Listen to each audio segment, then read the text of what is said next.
എല്ലാവർക്കും UV വാർത്തയിലേക്ക് സ്വാഗതം.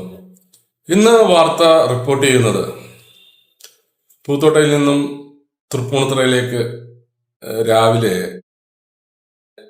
പോകുന്ന കൈബർ ബസ്സിൽ കണ്ട ഒരു കാഴ്ചയാണ്. ഒരുപക്ഷെ ആ ബസ്സിലേക്ക് കയറി കഴിഞ്ഞപ്പോഴാണ് ആ വാർത്തയുടെ ഗൗരവം ഏറെക്കുറെ മനസ്സിലായത്. ഇന്ന് എറണാകുളം ജില്ലയിലെ കാക്കനാട് മുനിസിപ്പാലിറ്റിയിൽ 14-ാം വാർഡിൽ താമസിക്കുന്ന മൈഥില വീട്ടിലെ രേഷ്മ എന്ന യുവതിയുടെ ചികിത്സാ സഹായമായിട്ട് ഒരു കൂട്ടം ബസ്സിലെ ഉടമകളും തൊഴിലാളികളും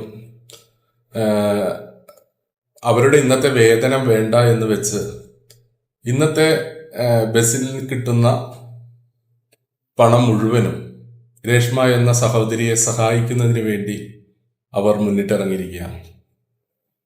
ഇത്തരം കാഴ്ചകളാണ് ഒരു സമൂഹത്തോട് പ്രതിബദ്ധതയുള്ള ഒരു ജനത വീണ്ടും വീണ്ടും സമൂഹത്തെ മുറുകെ പിടിക്കുന്ന ഒരു കാഴ്ചയാണ് ഇന്ന് തൃപ്പൂണിത്തുറ ഉദയംപേരൂർ ഭാഗത്തെല്ലാം കാണാൻ സാധിച്ചത്. തൃപ്പൂണിത്തുറ സ്റ്റാൻഡിൽ നിന്ന് കണ്ടൊരു കാഴ്ച, മഴ വരെ ചെറുതായി മഴ നിൽക്കുന്ന സമയത്തും ഈ രേഷ്മയുടെ അല്ലെങ്കിൽ സഹോദരിയായ രേഷ്മയുടെ സഹായത്തിനായി അവരുടെ വാഹനം പുറപ്പെടുന്നതിന് മുമ്പ് മഴയത്ത് ആ ബാനറുകളും ഫ്ലക്സുകളും എല്ലാം കെട്ടുന്ന കാഴ്ചയാണ് കണ്ടത്.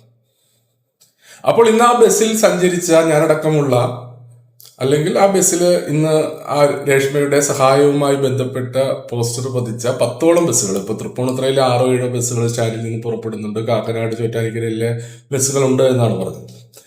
ആ ബസ്സിലെല്ലാം ടിക്കറ്റുകൾക്ക് പകരം അവര് രേഷ്മയുടെ ചിത്രം പതിച്ച ഒരു നോട്ടീസും അതിലെ വ്യക്തമായിട്ടുള്ള കാരണങ്ങളും, അതുപോലെ നിങ്ങളെ കൊണ്ട് കഴിയാൻ സഹായിക്കാവുന്ന സഹായം നിങ്ങൾക്ക് ടിക്കറ്റ് കാശിന് പകരം അത് ബക്കറ്റിലേക്ക് നിക്ഷേപിച്ച് ഇന്ന് ഓടുന്ന തുക മുഴുവനും ആ സഹോദരിയുടെ സഹായത്തിലേക്ക് എത്തിക്കാനുള്ള ഒരു വലിയൊരു പരിശ്രമം, കുറച്ച് ആളുകൾ ഒരു വലിയൊരു പരിശ്രമത്തിന്റെ ഭാഗമാണ്.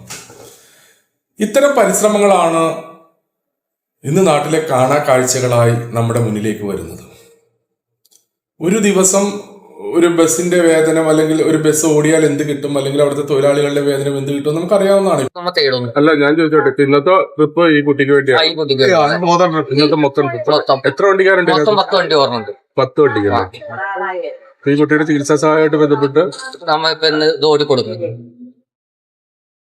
ഇപ്പോഴത്തെ അവസ്ഥ നമുക്കറിയാവുന്നതാണ്. എല്ലാ മേഖലയും വളരെ പരിതാപകരമാണ്. കാരണം സാമ്പത്തികമായി ഞെരുങ്ങുന്ന ഒരു അവസ്ഥയിലാണ് ഓരോ സാധാരണക്കാരും ഇപ്പൊ മുന്നോട്ട് പോകുന്ന ജീവിതം. അതിനിടയിൽ ഇതേപോലെ അർബുദ രോഗമെല്ലാം ബാധിച്ച ഒരു സഹോദരിയെ സഹായിക്കുന്നതിന് 28 വയസ്സുള്ള ആ കുട്ടിക്ക് 2 പെൺമക്കളാണുള്ളത്.